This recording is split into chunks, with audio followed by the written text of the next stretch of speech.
Okay, student, good morning. Assalamualaikum warahmatullahi wabarakatuh. Meet again with Memega here on the topic of klasifikasi and proses berpikir pemimpin. Okay, Memega will try to present now and also try to explain in bahasa Indonesia, so it will make it easier for you to catch the idea about our topic.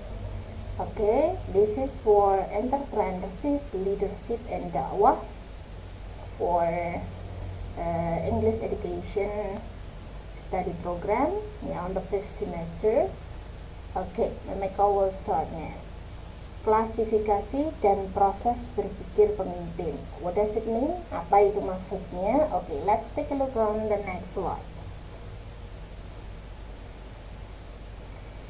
Oke, klasifikasi pemimpin.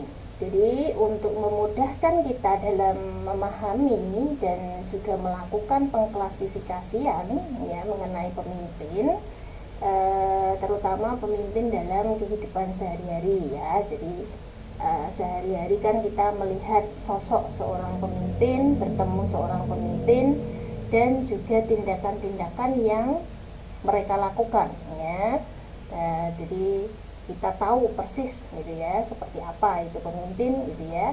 Jadi kalau yang sudah bekerja, sudah berorganisasi gitu ya, pastinya ada pemimpin di situ. Kemudian maka perlu ada suatu penjelasan rinci terhadap klasifikasi pemimpin ini. Jadi pemimpin itu dapat diklasifikasikan dengan berbagai cara atau berbagai patokan, yaitu dengan memperhatikan beberapa pembagian sebagai berikut. Oke, ada 6 klasifikasi mengenai sosok seorang pemimpin gitu ya. Jadi pemimpin itu bisa diklasifikasikan menurut hierarki kedudukan, itu yang pertama. Kemudian yang kedua, klasifikasi pemimpin menurut bidang garapan, jadi bidang yang dia ambil gitu ya. Jadi sesuai bidang backgroundnya gitu kan. Kemudian yang ketiga yaitu pengklasifikasian pemimpin ditinjau dari skopnya gitu ya.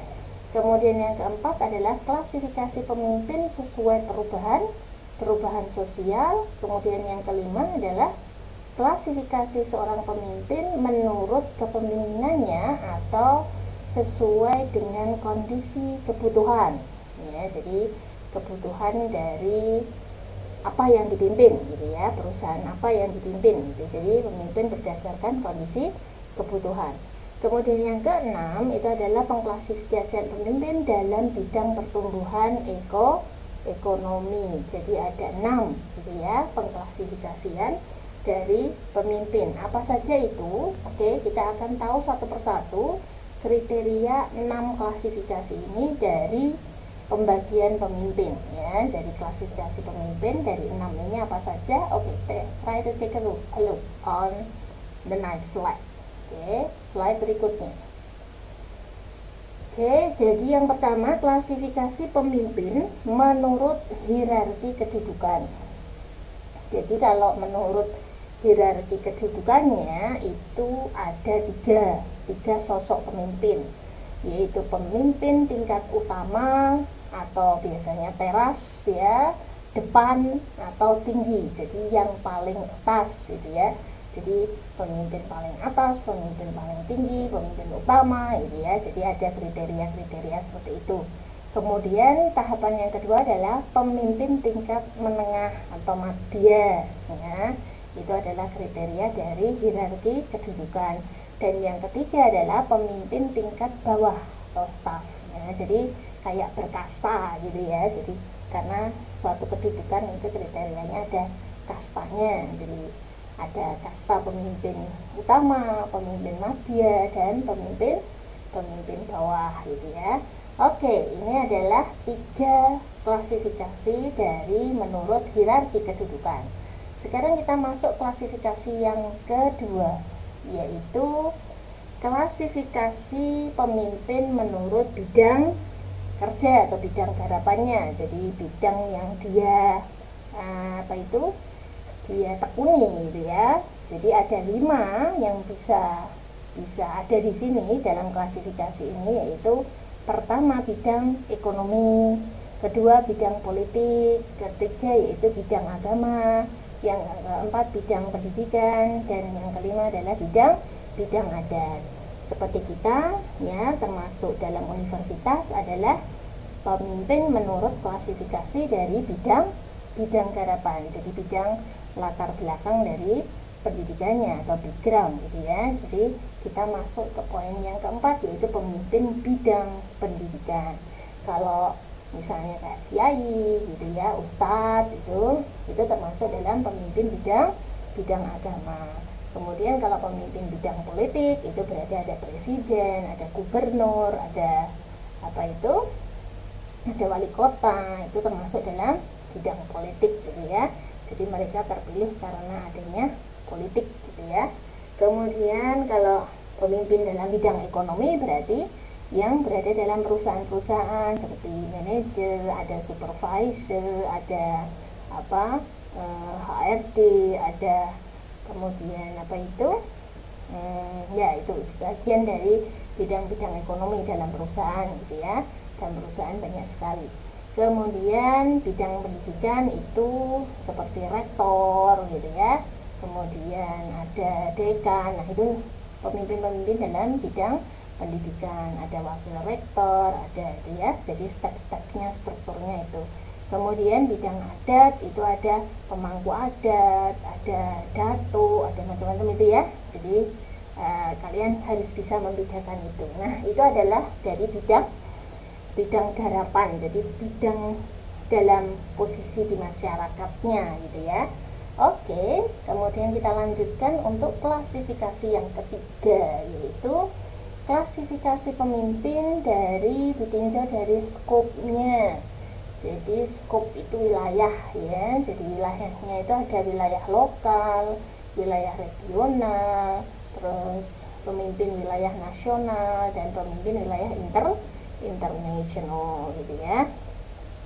Jadi kalau pemimpin ditinjau dari ininya berarti kriterianya seperti ini. Jadi pemimpin lokal apa saja, RT, RW, nah itu ya. Jadi kalian mencoba untuk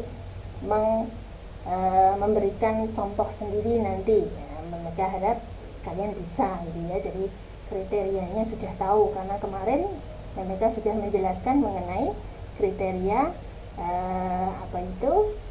pemimpin, perbedaan antara leader ya and manager gitu ya. Jadi ada kriteria perbedaan itu. Oke, selanjutnya adalah klasifikasi pemimpin setelah dari skopnya, yaitu lokal, regional, nasional, dan internasional. Kita masuk ke klasifikasi keempat, yaitu sesuai dengan perubahan sosial. Nah, dalam klasifikasi ini hanya terbagi menjadi 2, yaitu pemimpin tradisional dan pemimpin modern. Nah, pastinya kalian juga bisalah mencoba menggambarkan kriteria pemimpin tradisional dan pemimpin modern gitu ya. Kalau pemimpin modern pastinya dia berkecimpung dalam gerakan-gerakannya sudah ada masukan-masukan teknologi modern gitu ya. Kalau pemimpin tradisional berarti ide-idenya juga masih tradisional gitu ya. Jadi belum terkontaminasi dengan ide-ide baru yang lebih baik. Nah, itu biasanya ada perbedaan di situ. Jadi kalau tradisional itu secara perubahan sosial dia cenderung monoton gitu ya. Tapi kalau pemimpin modern itu secara perubahan sosial dia sudah mulai move on, sudah mulai bergerak ya. Jadi ada perubahan-perubahan untuk mengikuti gerakan zaman gitu ya. Jadi gerakan perubahan dari zaman. Oke, sekarang kita masuk klasifikasi yang kelima, yaitu pemimpin menurut kondisi dari kebutuhan. Nah, dari klasifikasi pemimpin menurut kondisi kebutuhan ini itu kita bagi menjadi 3.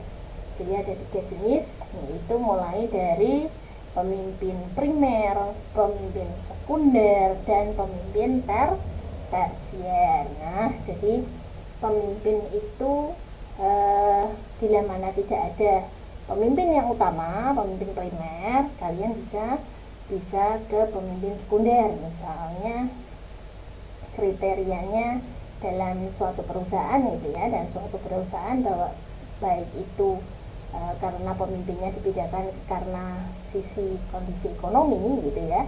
Jadi ada ada manajer, ada supervisor, kemudian bawahnya supervisor mungkin ada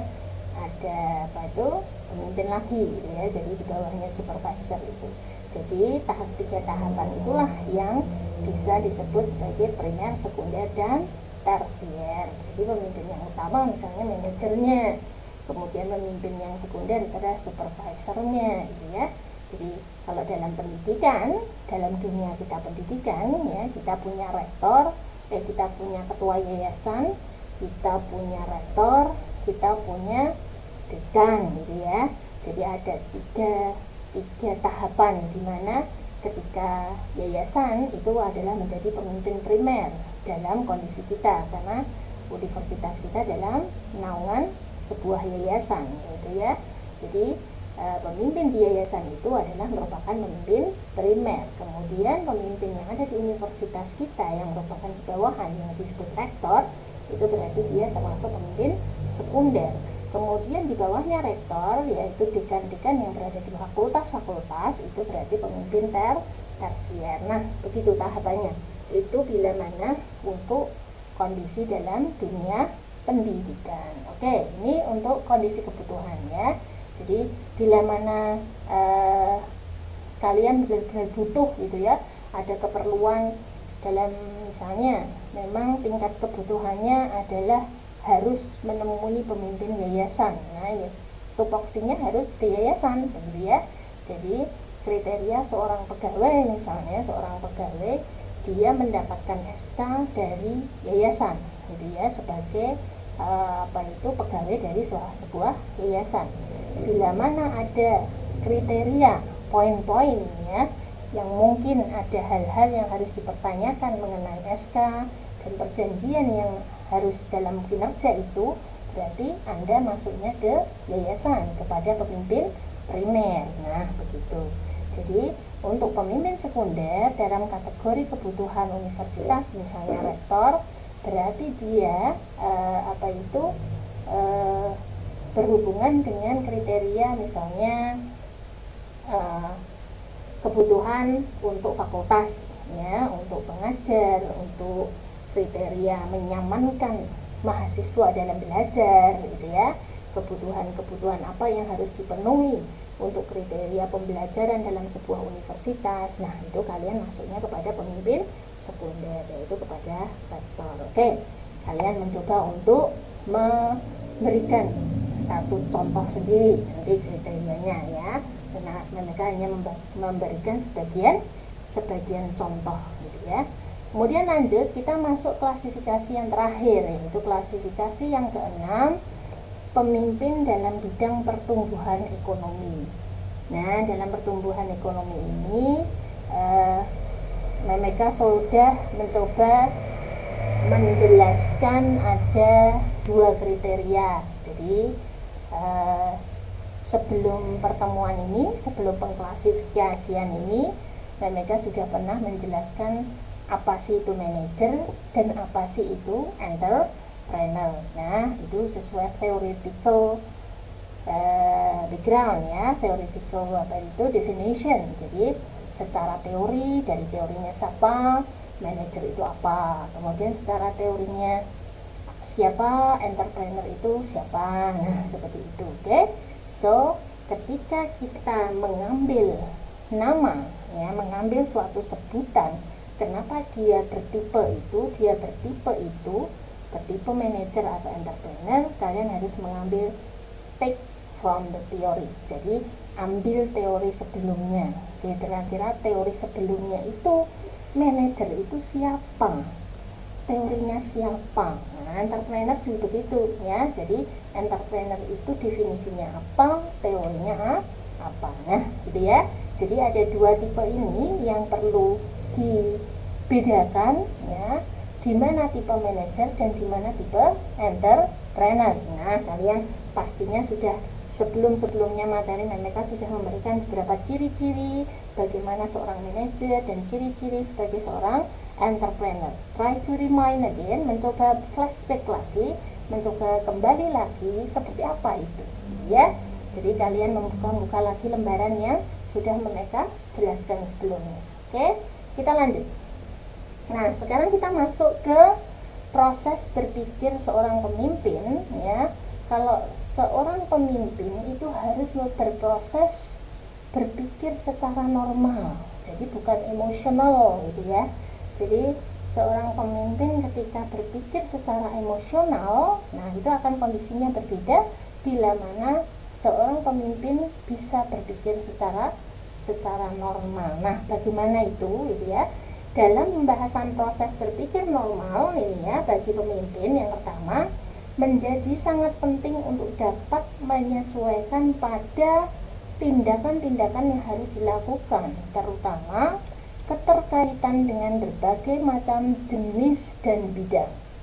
Kemudian yang kedua, bagi seorang pemimpin yang dituntut harus mampu memimpin rapat, konferensi, seminar, dan pertemuan-pertemuan penting yang lainnya gitu ya, perlu didukung oleh pengetahuan yang berbasis pada pola pikir normal. Nah, itu yang penting ya, karena seorang pemimpin nggak mungkin tidak memimpin suatu pertemuan gitu ya, enak-enak saja, tengok-tengok saja, duduk gitu, itu bukan pemimpin ya. Jadi kalau seorang pemimpin pastinya ya dia akan menemui kondisi-kondisi di mana dia harus mengadakan pertemuan, memimpin rapat gitu ya. Kemudian poin yang ketiga, bagi seorang pemimpin dalam berpikir normal harus mampu menempatkan kepatutan dan menahan emosional dalam kerangka berpikir cerminan diri. Nah, jadi orang yang mampu berpikir secara normal itu cerminan dirinya gitu ya. Jadi ketika dia bisa sabar, kemudian dia bisa memutuskan dengan sesuatu yang kata-kata yang baik, kata-kata yang bijak kepada bawahannya, walaupun kondisinya sebenarnya dalam keadaan yang misalnya stressful gitu ya, yang harus banyak job yang harus dikerjakan, tetapi ketika dia harus bicara di hadapan orang banyak, dia harus bicara di hadapan para pegawai atau bawahannya, dia akan punya tampilan yang berbeda.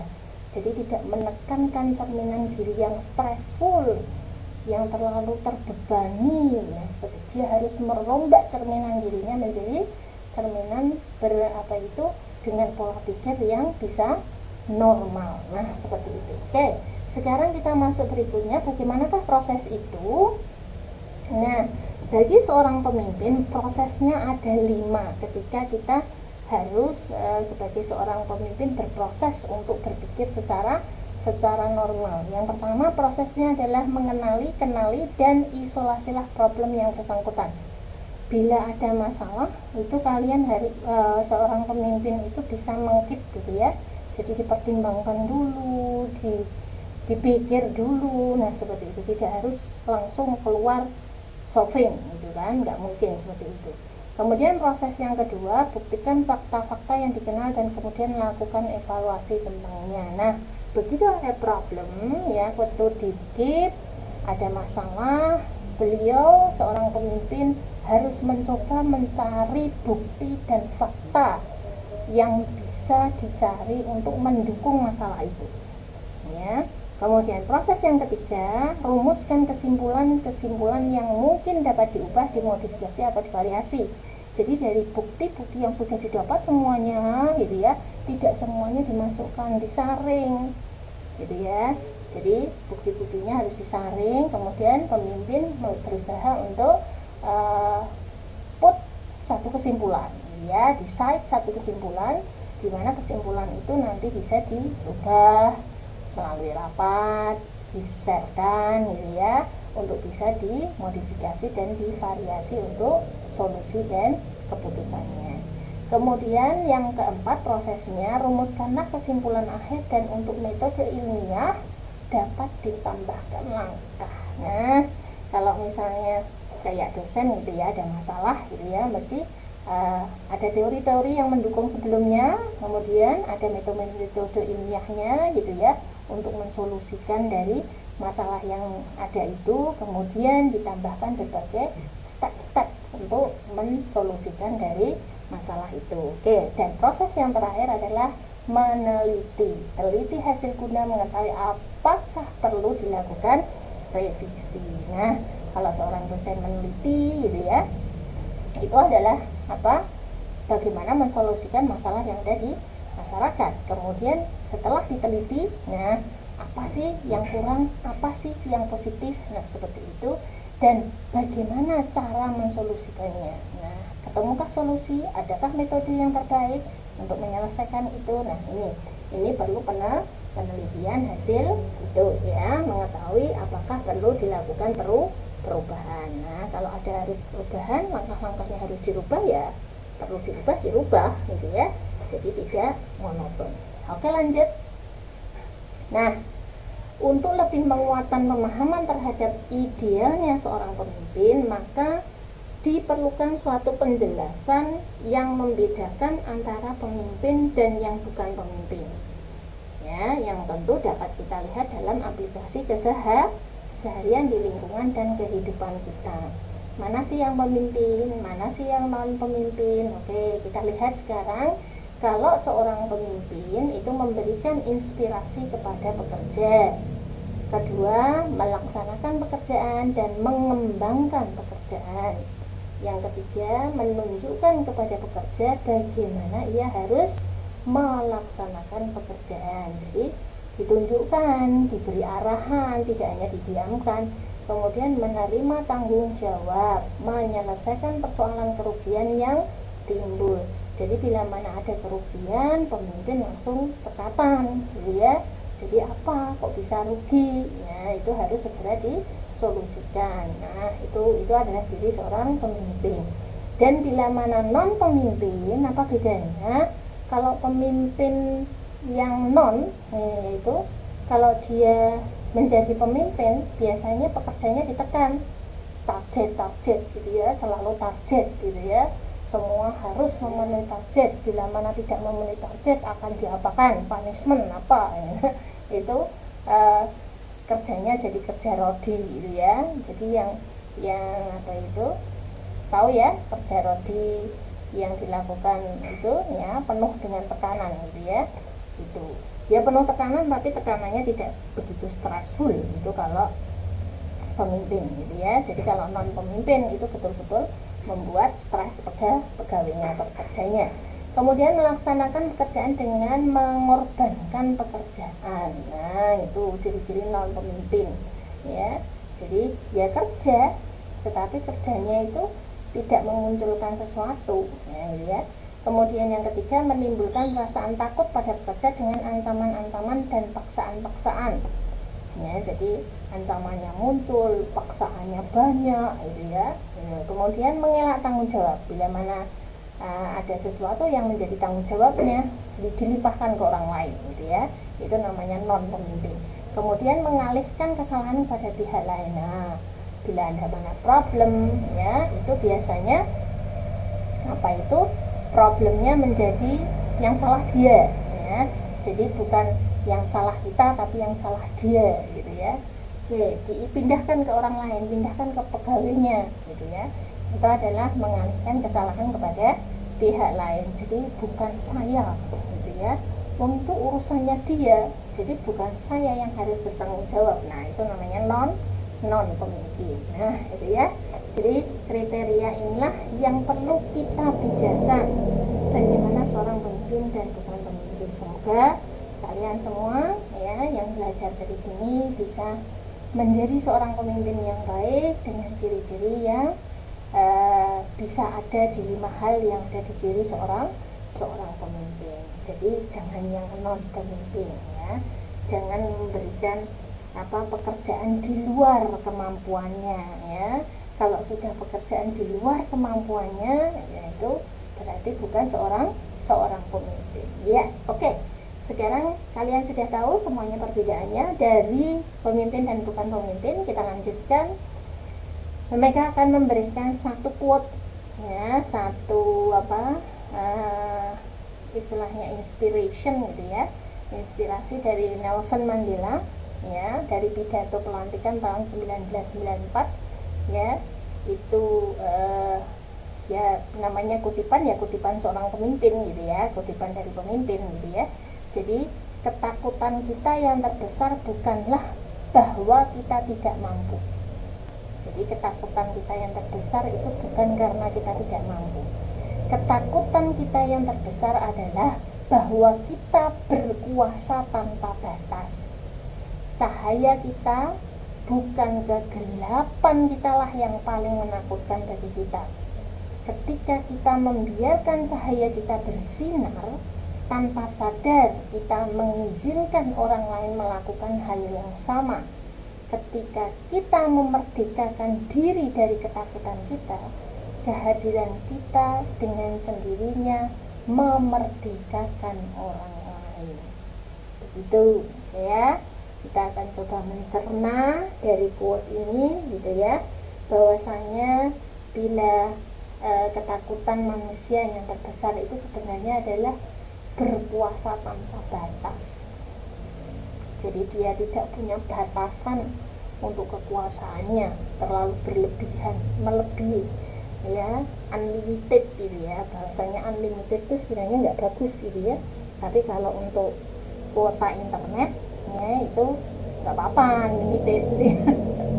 Tapi kalau untuk kriteria penguasaan kepemimpinan, ya itu jangan sampai melebihi batas. Nah, kemudian cahaya kita, nah itu ya, jadi cahaya yang ada dalam diri kita, bukan kegelapan kita lah yang paling menakutkan bagi kita.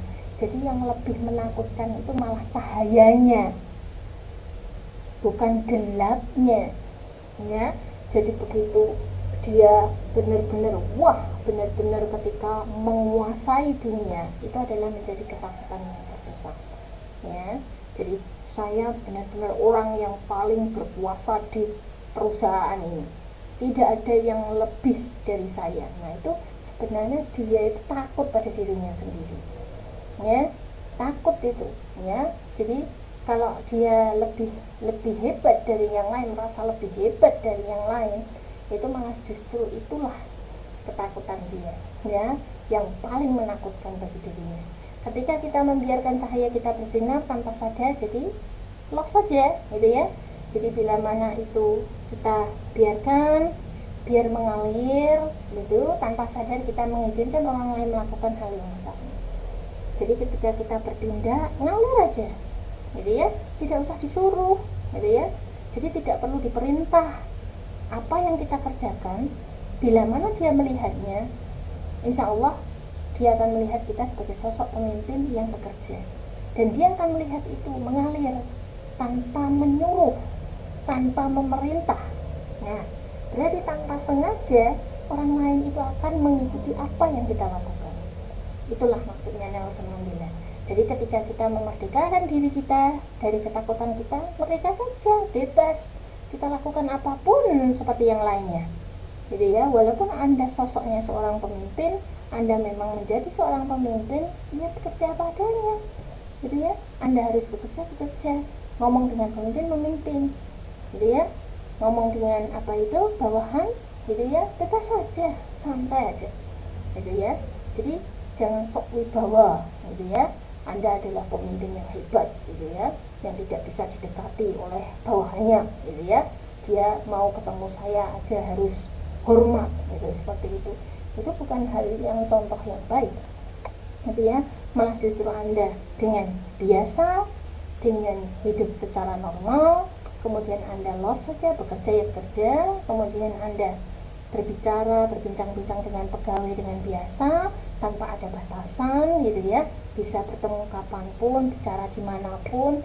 Nah, dengan begitu, dengan mengalir itu, kehadiran kita itu dengan sendirinya akan membuat senang orang lain. Dengan kita membuat senang orang lain, mereka juga merdeka, kita merdeka gitu ya. kita bebas dari tekanan, mereka juga bebas dari tekanan. Dan bekerja dalam kondisi seperti itu akan membuat semuanya bahagia. Oke, nah itulah makna dari kutipan dari Nelson Mandela. Oke, kemudian sekarang tugas buat Anda. Anda harus mengisikan komentar yang ada di video ini. Jadi Anda put like gitu ya, kasih jempol like yang ada di video ini.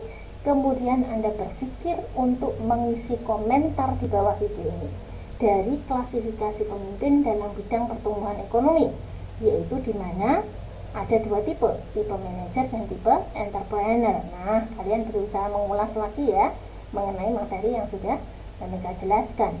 Dan silahkan isikan komentar sesuai jawaban dari 3 poin pertanyaan yang ada di sini.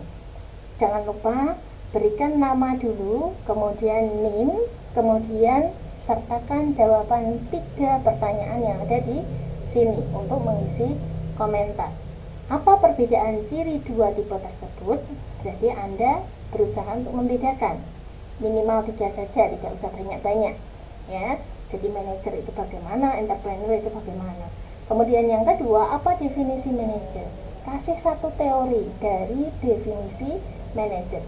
Dan poin yang ketiga adalah definisi entrepreneur dengan mengambil juga satu teori. Oke? Itu yang harus diisikan dalam komentar, bahwa kita belajar, menunjukkan bahwa kita belajar bersama hari ini, gitu ya.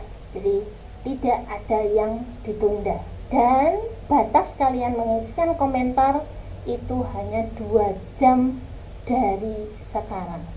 Oke? Bila mana jam 7.50 ini sudah start untuk belajar, berarti 2 jam dari sekarang Anda sudah harus mengerjakan itu. Berarti sekitar jam 10 atau jam 11 itu merupakan deadline Anda untuk mengisikan di komentar yang ada di video YouTube ini. Dan jangan lupa untuk put like ya, letakkan like, jempol ya sebelum mengisikan komentar. Oke? Thank you so much for our meeting today. I think that's all. Yeah, I believe that all of you will do the job. Yeah, and then do your assignment well. Okay. Thanks so much and see you again. Kita ketemu lagi minggu depan. Yeah. See you again on the different material next week material. Wassalamualaikum warahmatullahi wabarakatuh.